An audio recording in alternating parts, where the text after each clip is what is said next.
Καλημέρα, Γιάννη. Καλημέρα, Παναγιώτη. Σήμερα μιλάμε για παραγωγικότητα και για διαχείριση χρόνου. Σωστά. Ένα θέμα το οποίο έχει συντριφήσει και με χαρά θα ήθελα να το αναπτύξουμε και να το πιάσουμε από την αρχή από τον χρόνο. Και θα ήθελα να σε ρωτήσω. Είναι φλέγον θέμα. Θα ήθελα να σε ρωτήσω, διαχειριζόμαστε το χρόνο τελικά? Πολύ ωραία ερώτηση. Η αλήθεια είναι πως όχι. Ο χρόνος είναι μία σταθερά που έχουμε ορίσει οι άνθρωποι για να μπορέσουμε να πλαισιώσουμε κάπως την καθημερινότητα και τη ζωή μας. Θα λέγαμε ότι σε κάποιο βαθμό το χρόνο τον έχουμε εφεύρει ως μετρήσιμο όργανο που μας βοηθάει. Πάνω σε αυτή τη βάση λοιπόν, ο χρόνος ουσιαστικά είναι ένα δεδομένο, είναι μία παράμετρος, με βάση την οποία ορίζουμε την καθημερινότητά μας. Αυτό που έχει αξία να πούμε είναι ότι τελικά, επειδή αυτό ξεκινάει πάλι από μικρή ηλικία, το πώς μαθαίνουμε να διαχειριζόμαστε τον χρόνο, να μην αργούμε στις υποχρεώσεις μας, να ετοιμαζόμαστε την ώρα που πρέπει κτλ. Παρότι πολλές φορές τα μικρά παιδιά δεν το καταφέρνουν με επιτυχία, δεν είναι τίποτε άλλο από μια εκπαίδευση για να μάθω να διαχειρίζομαι τον εαυτό μου απέναντι σε αυτή την παράμετρο. Έχω λοιπόν κάτι το οποίο είναι μετρήσιμο, αρχίζω και μαθαίνω από μικρή ηλικία τις ώρες και αρχίζω και εκπαιδεύομαι στο πόσο κοντά πλησιάζω, πόσος χρόνος μου απομένει μέχρι να φτάσω κάπου ή μέχρι να ετοιμαστώ. Κατ' επέκταση, εφόσον εκπαιδεύομαι από μικρή ηλικία στην προσωπική μου διαχείριση, στη διαχείριση αυτού, θα λέγαμε ότι αυτό που είναι πρωτεύον είναι ο χρόνος ως νοητικό πλαίσιο πια και όχι ως μία παράμετρο στην οποία έχουμε δημιουργήσει και μας βοηθάει ή κάποιες φορές δεν μας βοηθάει, μας πιέζει. Είναι ουσιαστικά ένα νοητικό πλαίσιο. Νοητικό πλαίσιο. Και σε αυτή τη βάση θα ήθελα να μιλήσουμε σήμερα, ότι ο χρόνος δεν είναι εχθρός μας, όπως μπορεί να αντιλαμβανόμαστε πολλές φορές. Λέμε ότι είναι αμήλικτος, λέμε ότι δεν σταματάει, λέμε ότι μας πιέζει, με πιέζει ο χρόνος. Ουσιαστικά είναι σύμμαχος ο χρόνος, αν εκπαιδευτούμε να τον αντιμετωπίζουμε διαφορετικά. Γιατί από μόνος του είναι ουδέτερος. Είναι κάτι το οποίο συμβαίνει, είναι κάτι το οποίο δεν μπορώ να επηρεάσω, προχωράει με το δικό του ρυθμό, επιφέρει αλλαγές, ούτε αυτές μπορώ να επηρεάσω σε μεγάλο βαθμό, οπότε ακόμα περισσότερο είναι σημαντικό εδώ να δούμε την προσωπική εκπαίδευση, τη διαχείριση του εαυτού και το νοητικό πλαίσιο μέσα στο οποίο συμβαίνει. Είναι και αυτό μια σχέση λοιπόν, πώς σχετίζουμε με τον χρόνο. Ακριβώς, πώς το αντιλαμβάνουμε, πώς το διαχειρίζομαι, πώς υπάρχει στη ζωή μου. Θα έλεγα από προσωπική εμπειρία ότι τις έχω χρησιμοποιήσει αυτές τις εκφράσεις. Δεν έχω χρόνο, με πιέζει ο χρόνος, έχω πάρα πολλά να κάνω, δεν ξέρω αν θα μου φτάσει ο χρόνος. Αυτές είναι εκφράσεις που τις έχω χρησιμοποιήσει και σε περιόδους έντονες, επαγγελματικά, όπου τελικά αυτό που συνέβαινε ήταν μόνο να με καταβάλει όλο αυτό, να έχω θα έλεγα να είμαι παρέα με το άγχος και το στρες, τελικά κάποια πράγματα να μην καταφέρνω να τα κάνω έτσι όπως θα έπρεπε, γιατί ουσιαστικά τον έβλεπα ως εχθρό το χρόνο μου, όχι σαν σύμμαχο, και είχα δυσκολία στο να διαχειριστώ τον εαυτό μου μέσα σε αυτό το πλαίσιο. Οπότε το έχω βιώσει, μιλάω και από προσωπική εμπειρία, είτε στο κομμάτι της πολύ αυξημένης κόπωσης, είτε στο κομμάτι της μη επιτυχούς διαχείρισης της καθημερινότητας. Και φαντάζομαι και πόσο τρομακτικό μπορεί να είναι το να φαντάζει εκεί έξω ένας εξωτερικός εχθρός, στον οποίο δεν μπορώ να έχω έλεγχο και διαρκώς με πιέζει. Αυτό από μόνο του με αγχώνει. Αυτό από μόνο του μου βάζει έξτρα βάρη. Οπότε μόνο και μόνο το πώς αντιλαμβάνομαι, πώς κάνω εικόνα το χρόνο, από εκεί ήδη ξεκινάω. Από εκεί ήδη μπορώ να αλλάξω αρκετά το αποτέλεσμά μου, το πώς θα καταφέρνω εγώ τελικά στη διαχείριση του χρόνου. Σωστά. Και να πούμε και κάτι άλλο εδώ. Με τους περισσότερους ανθρώπους που μιλάω, ιδιαίτερα αν είναι γονείς, λαμβάνω αυτό το ερέθισμα ότι ο χρόνος είναι αμήλικτος. Ο χρόνος είναι κάτι το οποίο δεν μπορούμε να αντιμετωπίσουμε. Οι υποχρεώσεις είναι πάρα πολλές. Ξυπνάμε και κοιμόμαστε με το θέμα του χρόνου στο μυαλό μας.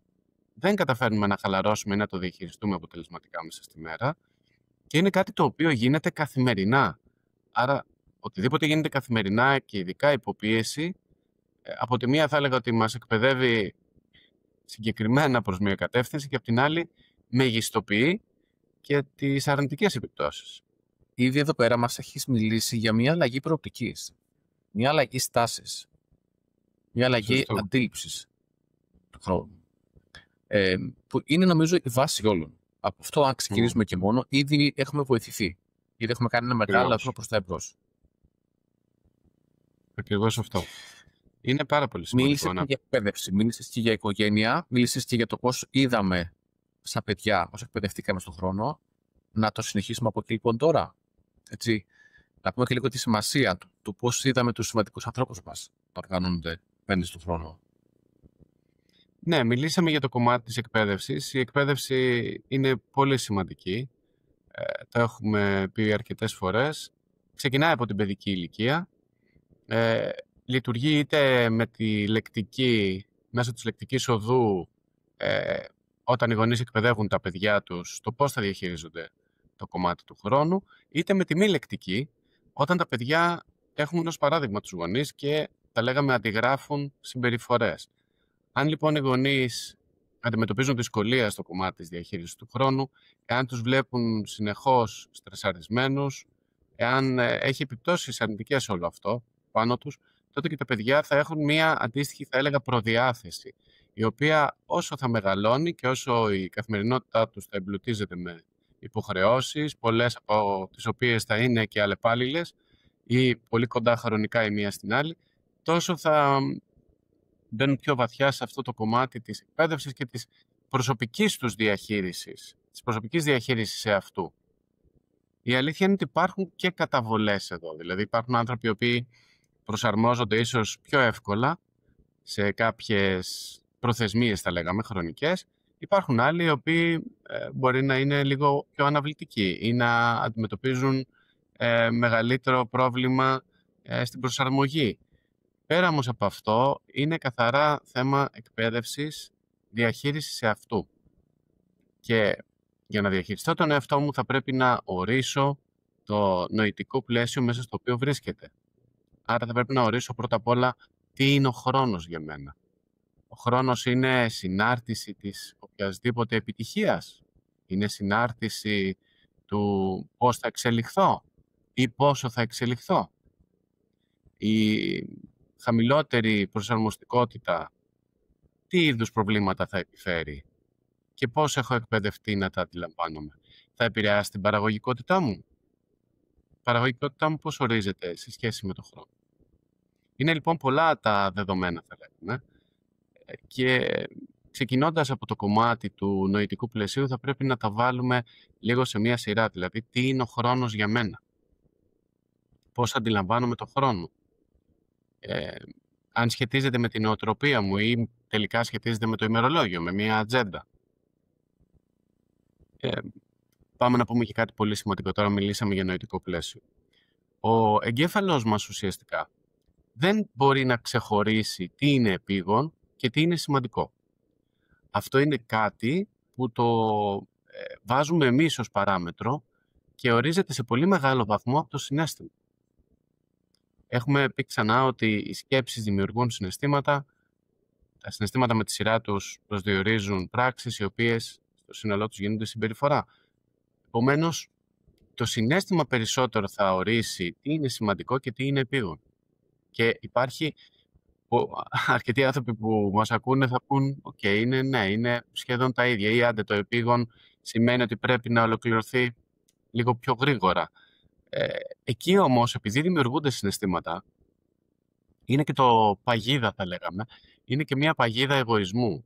Δηλαδή, είναι κάτι το οποίο μπορεί να μου δημιουργήσει φόβο ότι αν δεν καταφέρω να ανταποκριθώ σε αυτό, δεν θα είμαι αρκετός.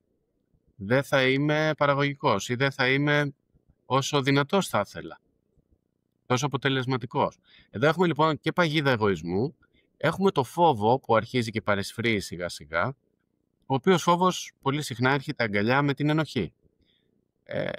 μπαίνουμε τώρα λίγο πιο βαθιά στο συναισθηματικό υπόβαθρο του θέματος χρόνος.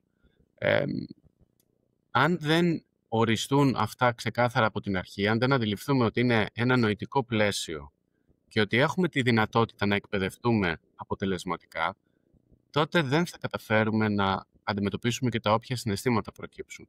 Τα οποία συναισθήματα, όσο η ζωή μας γίνεται πιο σύνθετη, όσο μεγαλώνουμε, όσο οι υποχρεώσεις αυξάνονται, τόσο αυτά τα συναισθήματα θα είναι εκεί, γιατί θα έχουν ζωή, θα υπάρχουν αρκετό διάστημα και θα είναι πάντα παρόντα για να μας πιέσουν ή για να μας φέρουν σε ένα επίπεδο να θεωρούμε ότι μπορεί να μην είμαστε τόσο αποτελεσματικοί, μπορεί να το εισπράττουμε και ως αποτυχία.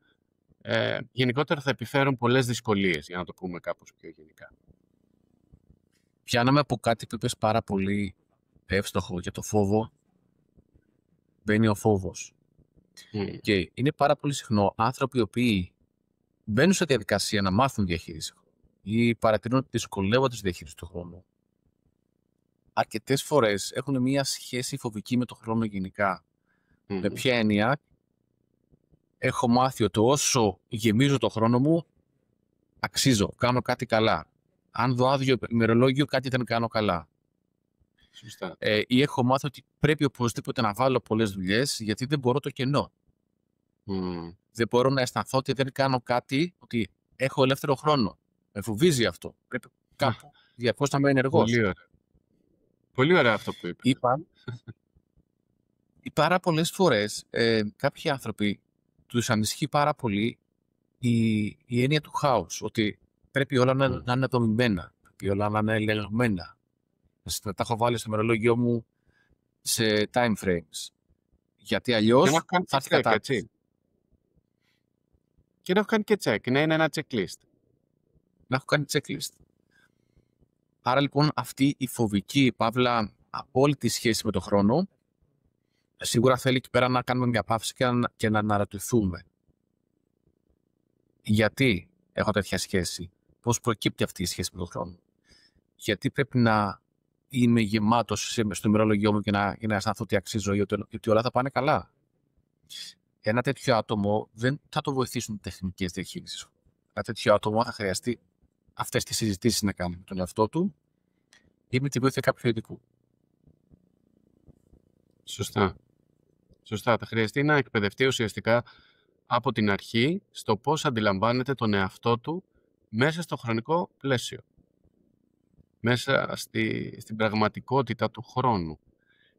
Εδώ υπάρχουν και άλλες προσλαμβάνουσες. Μ' άρεσε πολύ το σχόλιο που έκανες. Είναι ένα κομμάτι εκπαίδευσης και αυτό. Να θεωρούν αρκετοί άνθρωποι ότι όταν δεν είναι παραγωγικοί ή όταν δεν εκμεταλλεύονται όλο το χρόνο που τους έχει δοθεί, ότι τον σπαταλούν, ότι πάει χαμένος. Τελικά όμως, επειδή όπως είπαμε το χρόνο ως μετρήσιμο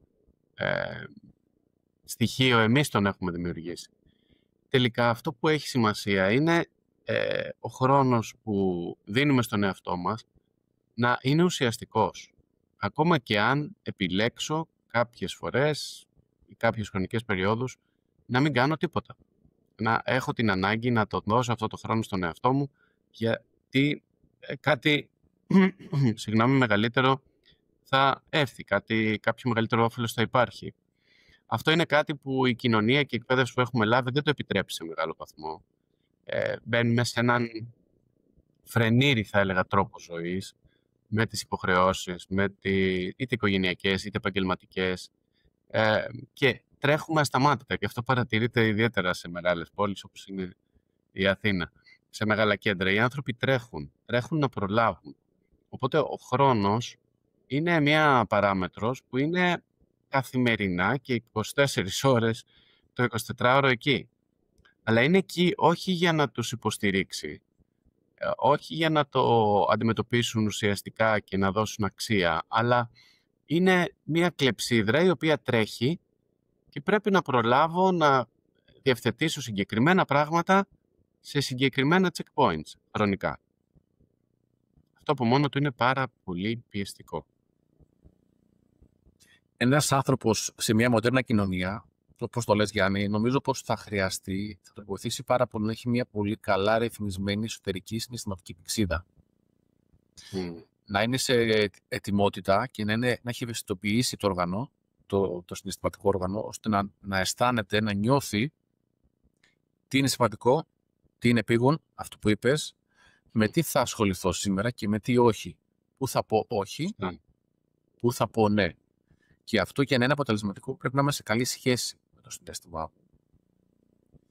Και να μην εξαρτάμε απόλυτα μόνο από εξωτερικούς παράγοντες. Και εξηγώ. Ένα άτομο το οποίο έχει μάθει να υπάρχει μόνο όταν είναι παραγωγικό. Μόνο όταν συναντάει το αποτέλεσμα, φτάνει στο αποτέλεσμα. Μόνο όταν παραδίδει, μόνο τότε νιώθει ζωντανό, μόνο τότε νιώθει άξιο, μόνο τότε νιώθει ότι έχει αυτοπεποίθηση και αυτοεκτίμηση. Με το αποτέλεσμα, με την επίτευξη. Αυτό θα είναι πιθανό να γίνει έρμεο των ερεθισμάτων. Τι του αναθέσανε, τι του ζητήσανε, που πρέπει να είναι, που πρέπει να πάει. Και μπορεί και να τα καταφέρει κάποιες φορές, αλλά στο τέλος θα έχει χάσει τον εαυτό του. Στο τέλος θα έχει παραμελήσει το τι χρειάζεται, το τι νιώθει, το τι έχει ανάγκη το ίδιο. Ακριβώς αυτό. Και τη στιγμή που θα χρειαστεί να πάει να το ικανοποιήσει αυτόν, θα το συνειδητοποιήσει ότι ρε γάμο το και εγώ χρειάζομαι κάτι. Και εγώ θέλω κάτι για μένα. Εκεί, μόλις κάνει αυτή τη σκέψη ή το νιώσει, αρχίζει η σύγκρουση και η ανάγκη να διαχειριστεί τον χρόνο. Λέει, τώρα πώς το κάνουμε.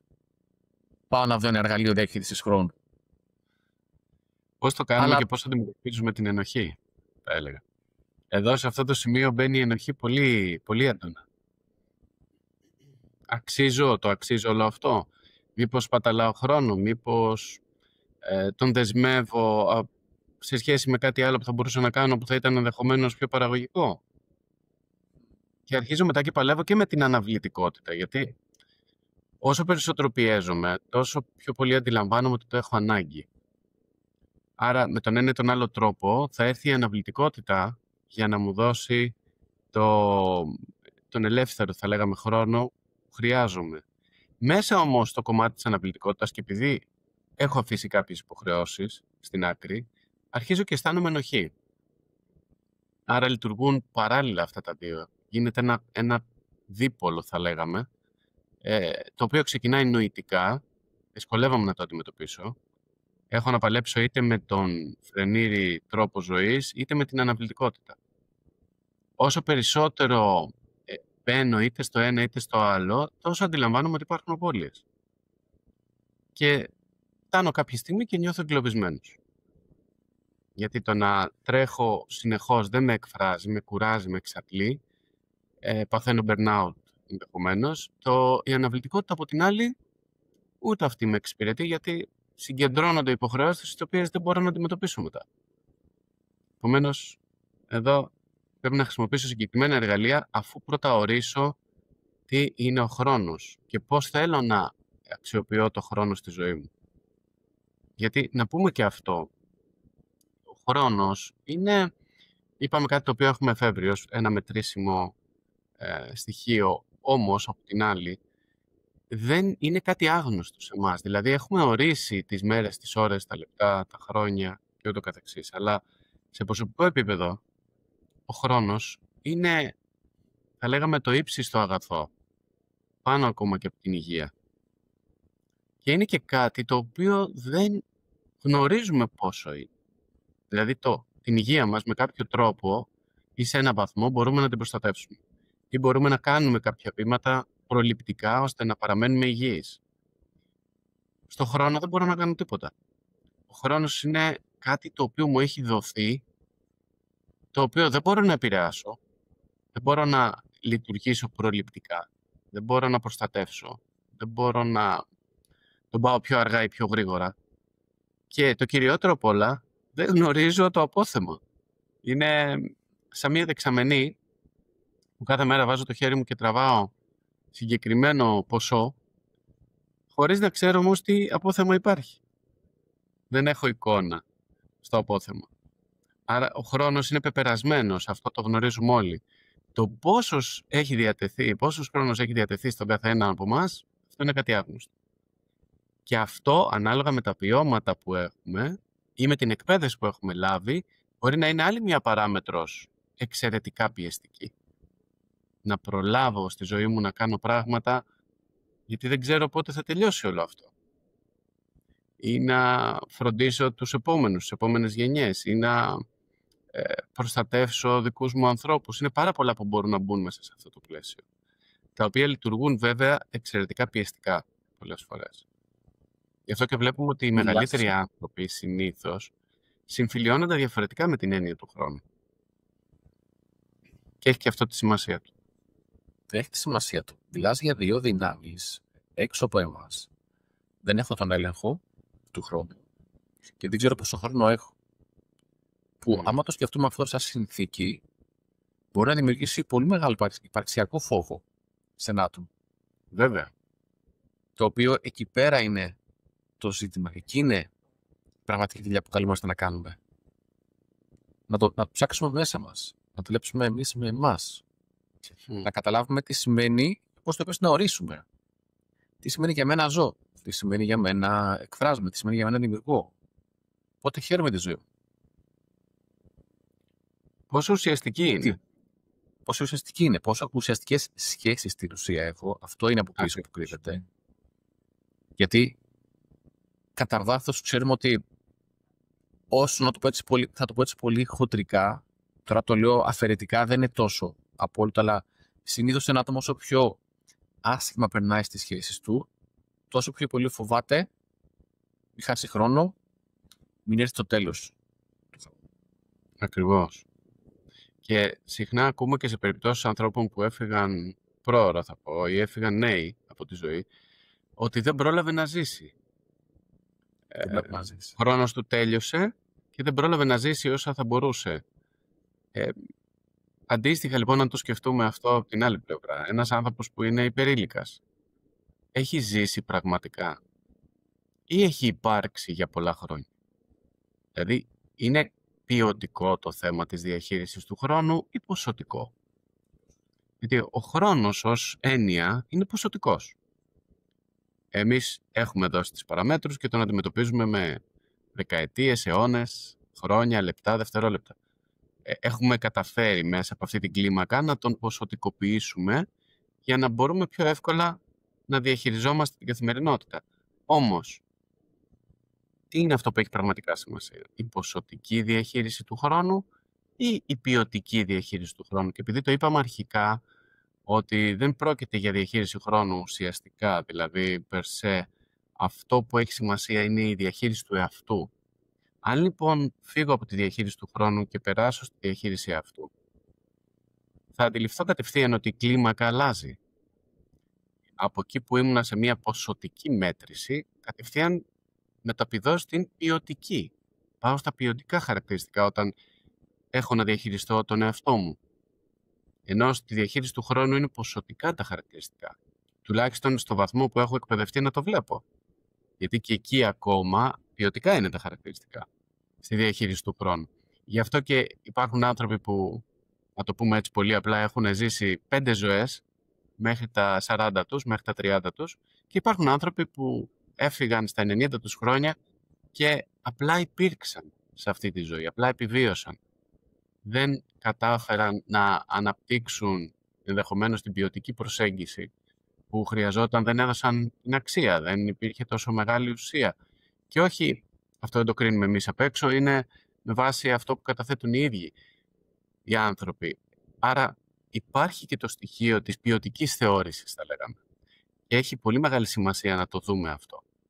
Το πώς αντιμετωπίζω το χρόνο και τον εαυτό μου αντίστοιχα ποιοτικά και όχι ποσοτικά. Αυτή η εσωτερική στροφή που ανέφερες είναι επίσης κλειδί. Από το ποσοτικό πάω στο ποιοτικό.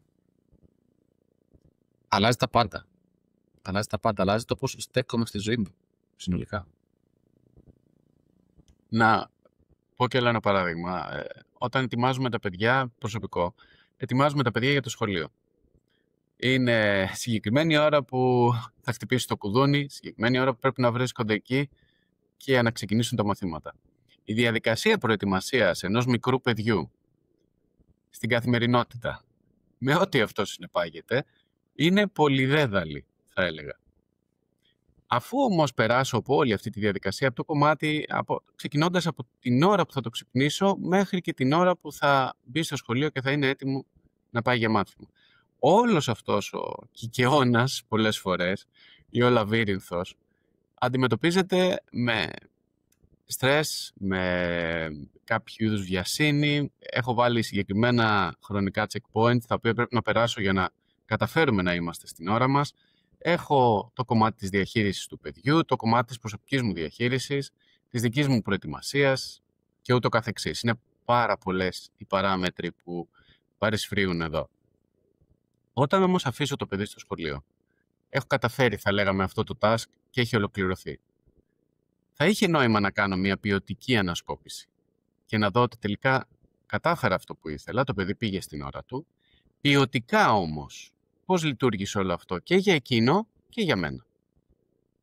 Κατάφερα να το προσεγγίσω ποιοτικά ή το έχω ποσοτικοποιήσει από την ώρα που ξυπνάει μέχρι και την ώρα που θα το αφήσω. Έχει μεγάλη σημασία αυτό. Και για το παιδί το ίδιο, το οποίο είπαμε εκπαιδεύεται, και για μας όμως. Για το πώς επιλέγουμε να ξεκινάμε τη μέρα μας.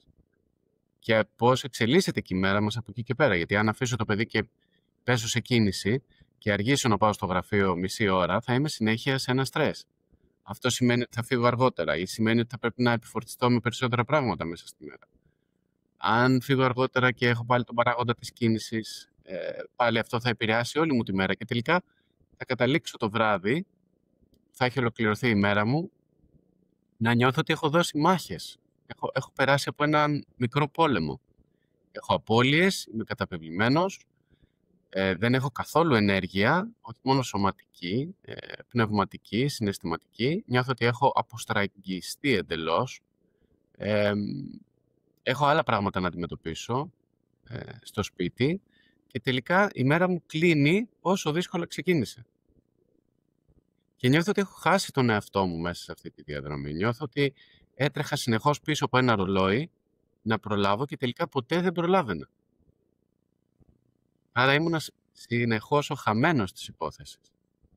Και το βράδυ, αν υποθέσουμε ότι έχουν τακτοποιηθεί τα περισσότερα από αυτά που ήθελα και θέλω να δώσω χρόνο στον εαυτό μου για να χαλαρώσω, για να κάνω οτιδήποτε που μου αρέσει, μπορεί εκεί να μπει και το κομμάτι της συνοχής ή μπορεί να μπει το κομμάτι της κόπωσης, της υπερβολικής κόπωσης που δεν θα με αφήσει να χαλαρώσω. Θα πρέπει να ξεκουραστώ για να αντιμετωπίσω την επόμενη μέρα.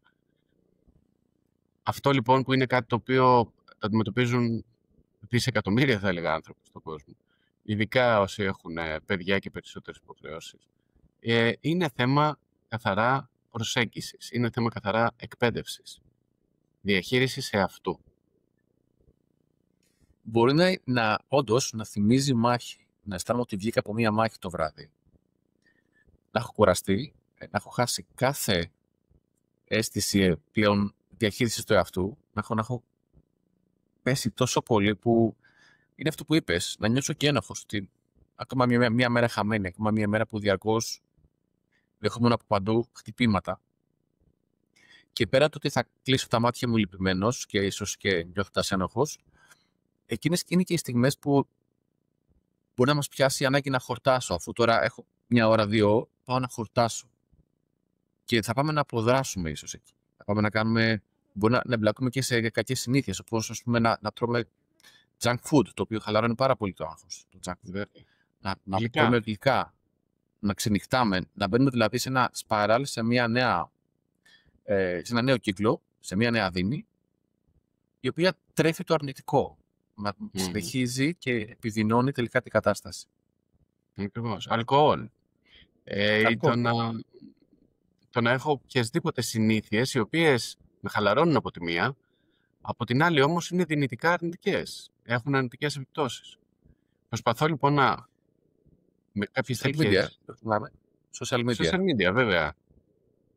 Βέβαια, scrolling. Προσπαθώ με κάποιες τέτοιες μεθόδους να κατευνάσω το στρες, το άγχος, όλο αυτό που πέρασα μέσα στη μέρα, χωρίς να αντιλαμβάνομαι όμως ή χωρίς να έχω εντρυφήσει λίγο περισσότερο στο τι μου προσφέρουν τελικά όλοι αυτοί οι τρόποι που επιλέγω μακροπρόθεσμα, είναι ωφέλιμοι ή ακόμα και τη στιγμή που γίνονται. Μπορεί να μου δίνουν προσωρινά μία αίσθηση χαλάρωσης, αλλά είναι πραγματικά ωφέλιμοι? Είναι πραγματικά αυτό που χρειάζομαι? Ή θα νιώσω ότι έκατσα στο κινητό 1/4 για να χαλαρώσω, το έπιασε στα χέρια μου και τελικά είδα ότι έχει περάσει 1,5 ώρα, άρα έχω χάσει χρόνο και από την ξεκούρασή μου ή και από άλλα πράγματα που ενδεχομένως θα μπορούσα να κάνω. Αυτό είναι ένα άλλο κομμάτι, αλλά σίγουρα μπλέκεται με το θέμα διαχείρισης αυτού, παύλα διαχείρισης χρόνου, για τους τρόπους με τους οποίους επιλέγω μετά να χαλαρώσω, να κάνω έτσι, ένα diffuse. Πιάσαμε τη διαχείριση του χρόνου και είδαμε τις επιπτώσεις, είδαμε το που μπορεί αυτό να απλώσει στη ζωή μας και που μπορεί να επηρεάσει. Και πώς όλα είναι αλληλένδετα. Επομένως, όσο εδώ πέρα, Γιάννη, έχουμε μιλήσει στην ουσία για διαχείριση αυτού. Έχουμε μιλήσει στο ότι διαχείριση χρόνου σημαίνει καλούμε εγώ ο ίδιος να κάνω κάποιες σοβαρές συζητήσεις με μένα. Για να ορίσω τη σχέση με τον χρόνο, με την ποιότητα ζωής, με το πώς εγώ θα στέκομαι απέναντι στα πράγματα. Και είναι λιγότερο τεχνικές, είναι λιγότερο να βάλω tasks, να βάλω χρονόμετρα, να βάλω επενθυμίσεις. Αυτό θα έρθει πολύ μετά. Αν τα έχω βρει με μένα, τα υπόλοιπα είναι πάρα πολύ εύκολα. Αλλά μιας και μιλάμε σήμερα για παραγωγικότητα, μιλάμε και για διαχείριση χρόνου, να δώσουμε και κάποια εργαλεία, έτσι, που όντως πρακτικά μπορούν να βοηθήσουν. Βεβαίως. Θα λέγαμε στο κομμάτι της διαχείρισης παύλα παραγωγικότητας, γιατί αυτά πολύ συχνά πηγαίνουν μαζί. Διαχείριση αυτού και παραγωγικότητας ή διαχείριση χρόνου και παραγωγικότητας. Μία μέθοδος που μας βοηθάει, μία αρχή θα λέγαμε, είναι η αρχή Παρέτο, έτσι λέγεται από τον άνθρωπο που την εισήγαγε, είναι το λεγόμενο 80-20. Δηλαδή, συνήθως έχει παρατηρηθεί ότι το 20% των ενεργειών μας ευθύνεται για το 80% των αποτελεσμάτων που θα λάβουμε. Άρα, αν θεωρώ ότι κάνω 10 πράγματα μέσα στη μέρα, ένα 20% από τις ενέργειές μου θα επηρεάσουν τα 8 από τα 10. Αυτό τι σημαίνει λοιπόν? Ότι μπορώ να κάνω έναν αναστοχασμό και να πω ότι αν είχα 3 πράγματα μόνο να επιλέξω μέσα στη μέρα να κάνω, ποια θα ήταν αυτά? Αυτό θα με οδηγήσει να αποτυπώσω και τη σημαντικότητα ή το πόσο επίγοντα είναι κάποια θέματα ή πόσο επίγοντα τα έχω αναγάγει ενδεχομένως. Είναι πολύ σημαντικό λοιπόν να ξέρω κάθε πράξη που κάνω ή κάθε σύνολο καλύτερα πράξεων τι αντίκτυπο έχει. Τι αποτελέσματα επιτυγχάνω με συγκεκριμένες προσεγγίσεις, με συγκεκριμένες πράξεις. Αυτό είναι κάτι που μπορώ να το μετρήσω αν μπω σε αυτή τη διαδικασία. Αυτό με τη σειρά του, η αρχή Παρέτο θα με φέρει στην μήτρα, έτσι το λέμε, τη μήτρα Eisenhower. Τι είναι αυτό ουσιαστικά? Είναι πάλι μια εκπαίδευση η οποία έχει να κάνει με το τι είναι επίγον και το τι είναι σημαντικό. Ξεκινάμε λοιπόν και λέμε ότι έχω 4 κατηγορίες ουσιαστικά. Η πρώτη κατηγορία είναι αυτό που είναι επίγον και σημαντικό.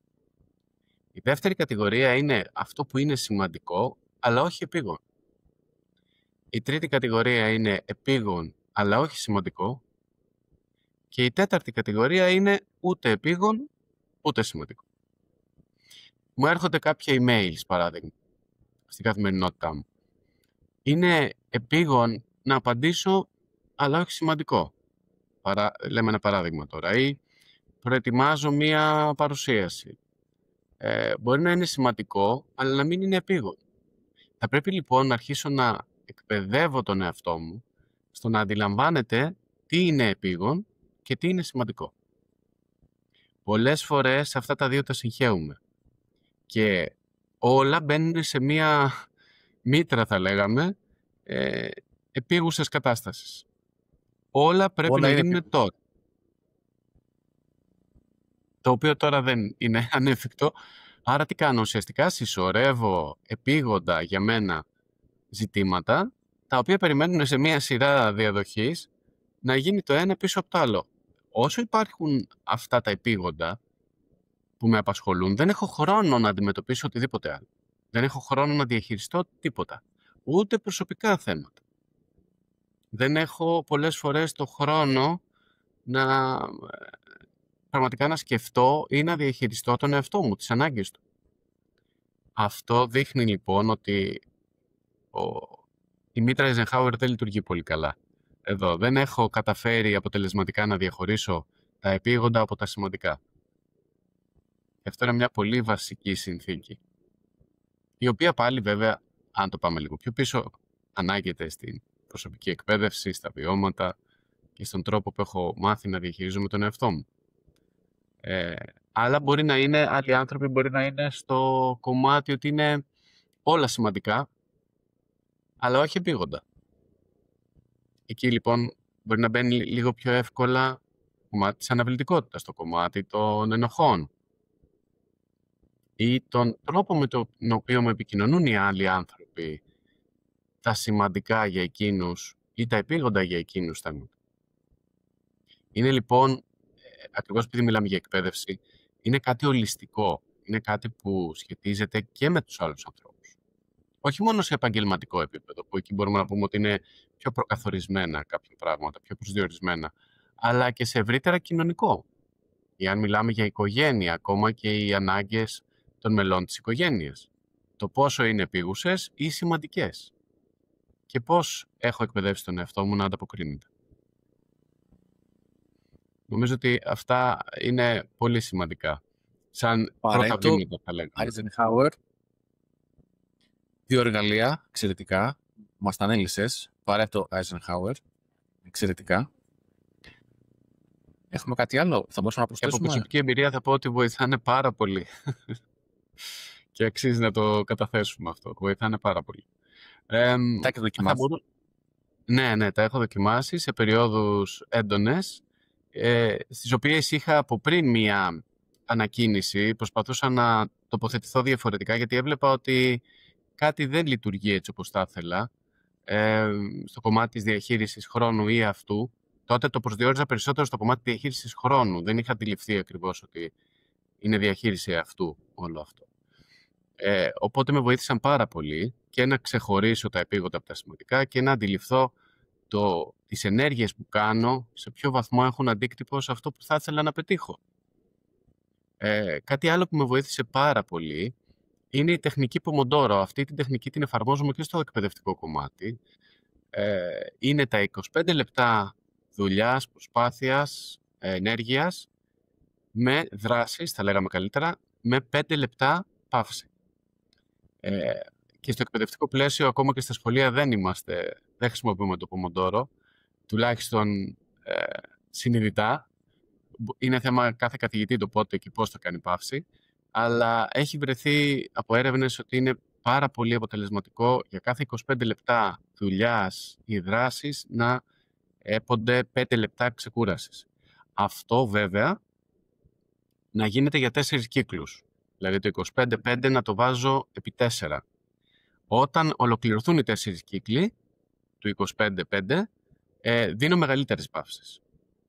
Και αυτό είναι κάτι το οποίο πέρα από το καθαρά εγκεφαλικό ή οργανικό κομμάτι, το χρειαζόμαστε και ενεργειακά και πνευματικά και συναισθηματικά.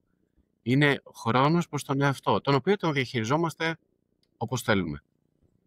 Καλό θα ήταν να το διαχειριζόμαστε με επωφελείς μεθόδους ή προσεγγίσεις. Αλλά είναι θέμα καθαρά προσωπικής μετά ανάθεσης. Πού θέλω να δώσω αυτά τα 5 λεπτά ή αν μιλάμε για μεγαλύτερες παύσεις, τον περισσότερο χρόνο. Η τεχνική αυτή βοηθάει πάρα πολύ και στο εκπαιδευτικό κομμάτι και στο ευρύτερα κοινωνικό, θα έλεγα, και έρχεται και βοηθάει πολύ και με την αναπληκτικότητα. Συχνά έρχονται άνθρωποι και μου φέρνουν ως αίτημα το κομμάτι της αναπληκτικότητάς τους. Αυτή η τεχνική βοηθάει εξαιρετικά. Δίνει γραμμές, θα λέγαμε, ορίζει έναν άξονα πάνω στον οποίο κινούνται και με αυτόν τον τρόπο καταφέρνουν να περιορίζουν την αναπληκτικότητά τους. Αρχικά τη βάζουν σε αυτό το 5 λεπτό, την αναποθέτουν εκεί ή στις μεγαλύτερες παύσεις, αλλά έχουν πάντα στο μυαλό τους ότι πρέπει να βαδίζω σε αυτόν τον άξονα για να καταφέρνω να διαχειριστώ διαφορετικά τον εαυτό μου. Παράλληλα βέβαια με κάποια άλλη προσέγγιση που γίνεται για το κομμάτι της αναβλητικότητας, με ενδεχόμενες καταγραφές από το παρελθόν. Βοηθάει όμως πάρα πολύ όλο αυτό. Αυτό μπορώ να το συνδυάσω, την τεχνική Pomodoro, μπορώ να τη συνδυάσω και με το λεγόμενο time blocking, δηλαδή με συγκεκριμένες ενότητες, θα λέγαμε, εστίασης, χρονικές ενότητες. Τι σημαίνει αυτό? Ότι ορίζω ο ίδιος χρονικές ενότητες, χρονικά checkpoints, το είπαμε πριν, στα οποία δίνω στον εαυτό μου ένα ενεργειακό, θα λέγαμε, διάλειμμα. Είναι ένα μικρό ενεργειακό διάλειμμα. Αυτό μπορώ να το συνδυάσω με την τεχνική Pomodoro. Μπορώ δηλαδή είτε να εντάξω αυτά τα checkpoints σε αυτά που μου δίνει η τεχνική, είτε, αν έχω βγει από το κομμάτι της εργασιακής, ας το πούμε, παραγωγικότητας, να το φέρω μέσα στη μέρα μου και να πω ότι αυτά τα blocks εδώ που έχω ορίσει είναι για μένα. Ανεξάρτητα από το σε τι πρέπει να απευθυνθώ ή τι πρέπει να κάνω, δίνω στον εαυτό μου αυτά τα 5, 10, 15 λεπτά όσα ορίσω και όσα νιώσω ότι έχω ανάγκη. Αυτά είναι πάρα πολύ σημαντικά και βέβαια πρέπει να γίνονται guilt-free, έτσι, να μην έχω ενοχή όταν δίνω χρόνο στον εαυτό μου, όταν ορίζω αυτά τα blocks, τα ενεργειακά. Κάτι άλλο που θα μπορούσε, αλλά αυτό είναι λίγο πιο μακροπρόθεσμο θα έλεγα, είναι το κομμάτι της ανασκόπησης, του αναστοχασμού. Αυτό θα ήταν καλό να γίνεται σε εβδομαδιαία βάση, δηλαδή κάθε Κυριακή ή κάθε Σάββατο να έχω μία αξιολόγηση εαυτού, να κάνω έναν αναστοχασμό. Δεν χρειάζεται να είναι πολύ μεγάλο σε διάρκεια, μπορεί να είναι από 15 έως και 30 λεπτά. Και εκεί, να απευθύνομαι στον εαυτό μου και να αξιολογώ τι πήγε καλά μέσα σε αυτή την περίοδο που πέρασε, αυτή τη βδομάδα. Τι φαίνεται ότι δεν λειτουργήσε σωστά. Από όλα αυτά που έκανα, τι άξιζε ουσιαστικά το χρόνο. Κάνω λοιπόν έναν αναστοχασμό, φέρνω τέτοιου είδους ερωτήσεις και προσπαθώ την επόμενη εβδομάδα να διαφοροποιηθώ. Άρα αυτό θα λέγαμε ότι είναι ένα μεγαλύτερο και διαφορετικό checkpoint που φέρνω ώστε να καταφέρνω σε κάποιο μικρό βαθμό, δεν έχει σημασία το πόσο μικρός θα είναι, να μετακινηθώ, να διαφοροποιηθώ. Το τελευταίο, ο αναστοχασμός, είναι μια μορφή αυτορύθμισης. Μελετώ εμένα μες στη διαδικασία, με καταλαβαίνω και προσαρμόζομαι καλύτερα. Είναι πιο πολύ λοιπόν μια ποιοτική τοποθέτηση. Με βοηθάει πιο πολύ ποιοτικά να σταθώ καλύτερα την επόμενη εβδομάδα. Συν τα πιο τεχνικά που είπες, το time blocking και το Pomodoro σαν εργαλεία. Οπότε, Γιάννη, μας έχεις δώσει 5 εργαλεία στην ουσία, 4 συμπεριφορικά και ένα έτσι πιο, να το πω, εσωτερικό ποιοτικό, τον αναστοχασμό, ο οποίος βοηθάτε στην αυτορύθμιση. Στο να ρυθμίζουμε εγώ καλύτερα ακριβώς τον χρόνο μέσα στο. Και τη συναισθηματική αυτορύθμιση και την πνευματική, θα έλεγα. Και εδώ δράτω με τις ευκαιρίες μου αυτό που είπες, να μιλήσω λίγο για την παραγωγικότητα. Η παραγωγικότητα ουσιαστικά είναι ένα αποτέλεσμα συντονισμού κάποιων ενεργειών. Δεν είναι όσο απλή την έχουμε στο μυαλό μας. Και όταν λέω συντονισμού ενεργειών, είναι 4 οι ενέργειες. Αυτές είναι η σωματική, είναι η νοητική, είναι η συναισθηματική και η πνευματική. Αυτοί οι 4 άξονες ορίζουν την παραγωγικότητα κάθε ανθρώπου. Η σωματική έχει να κάνει με καθαρά, θα λέγαμε, βιολογικές, να το πούμε έτσι, ανάγκες, προσεγγίσεις. Είναι ο ύπνος, είναι η διατροφή, είναι η κίνηση. Ας τα ορίσουμε έτσι σε 3 μεγάλες κατηγορίες, γιατί εμπλέκονται και άλλα εδώ, αλλά διατροφή, κίνηση, ύπνος είναι πάρα πολύ σημαντικά σε σχέση με την παραγωγικότητα. Αυτά εντάσσονται στο σωματικό επίπεδο. Στο νοητικό τώρα είναι η ροή, θα λέγαμε, των σκέψεων. Εδώ μπαίνουμε περισσότερο στο mindset, στον τρόπο σκέψης. Η ροή και ο συντονισμός τώρα, η συγκέντρωση των σκέψεων.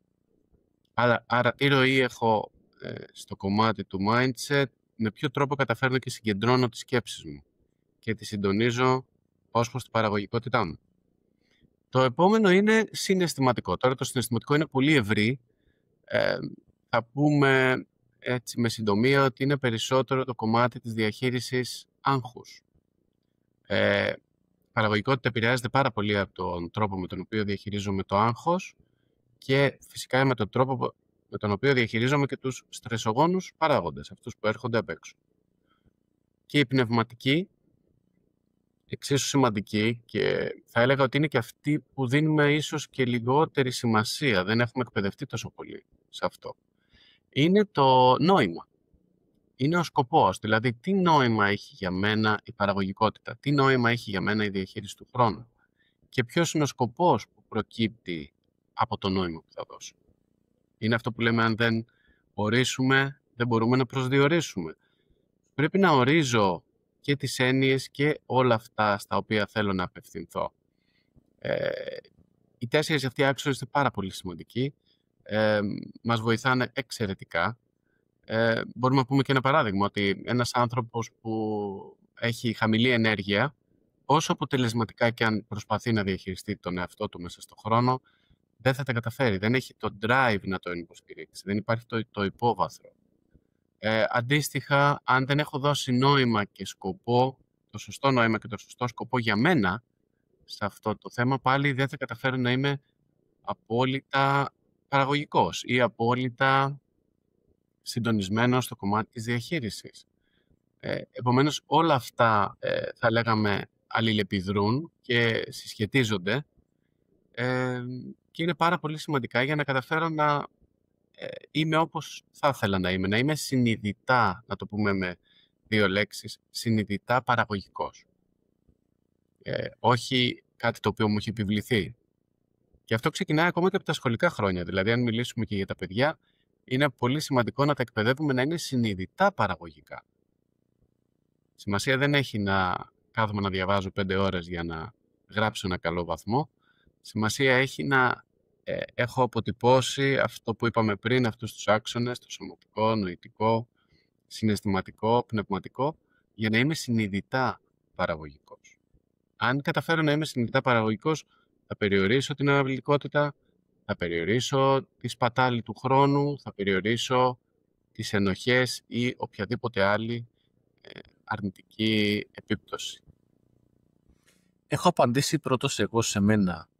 Έχω επιλέξει εγώ ότι θα το κάνω αυτό για χύψη Z λόγους, γιατί μου δίνει αυτό το νόημα, γιατί μου αυξάνει την ενέργεια, νιώθω πάρα πολύ ενεργοποιημένος μέσα σε αυτό ή έχω μεριμνήσει ώστε να έχω ενέργεια για να το κάνω. Οπότε είναι μια πάρα πολύ καθαρή, βοηθητική, φιλική προς εμένα επιλογή. Πάβει να είναι μια εξωτερική πίεση, πάβει να είναι μια απέτηση, πάβει να είναι μια προσδοκία κάποιου άλλου. Ακριβώς.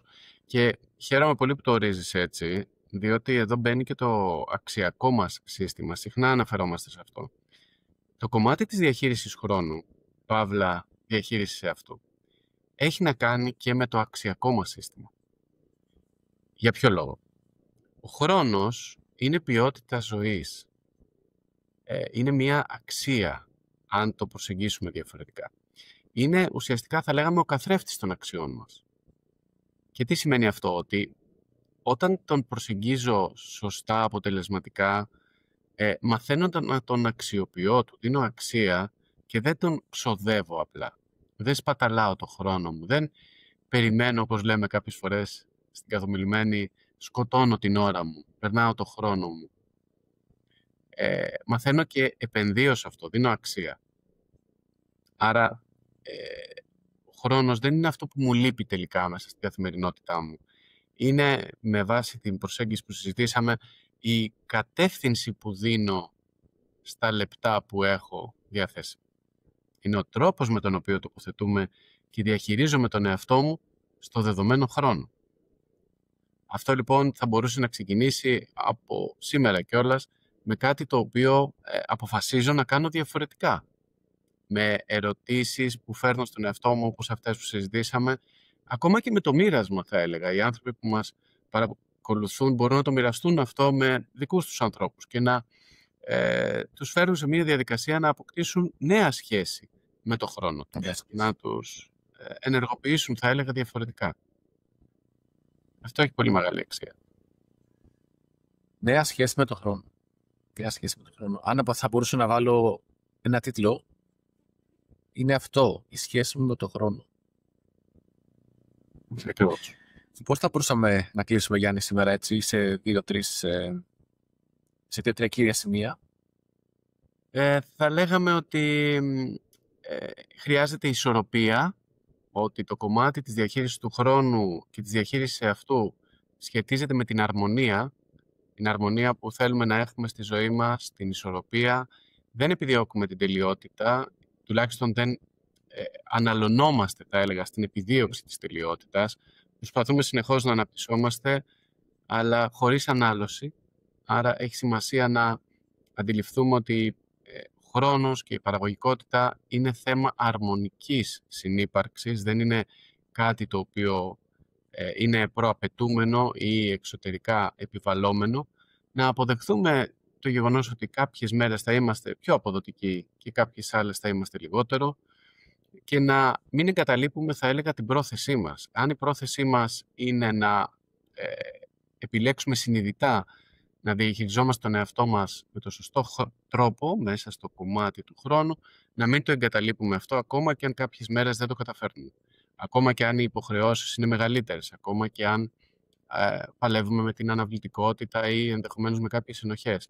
Να μένουμε σταθεροί στον άξονα που έχουμε προσχεδιάσει, να εφαρμόζουμε τα εργαλεία που συζητήσαμε σήμερα και να προσπαθούμε να δώσουμε αξία, να προσπαθούμε να φέρουμε το κομμάτι του χρόνου στο δικό μας αξιακό σύστημα. Σε αυτά που λες πάρα πολύ όμορφα, να προσθέσω και κάτι, ότι η διαχείριση χρόνου ξεκινάει με μια παύση για να στραφώ μέσα μου και να δω και να συζητήσω και να ορίσω εάν το κάνω αυτό αποτελεσματικά ή μάλλον όσο πιο σωστά και αποτελεσματικά το κάνω, τόσο καλύτερα όλα μετά έξω δουλεύουν όσον αφορά τη διαχείριση χρόνου και την παραγωγικότητά. Ακριβώς. Όλα ξεκινάνε από εμάς. Ευχαριστώ πάρα πολύ, Γιάννη. Να είσαι καλά, να έχεις μια καλή συνέχεια. Και εγώ ευχαριστώ πολύ. Θα πούμε την επόμενη φορά.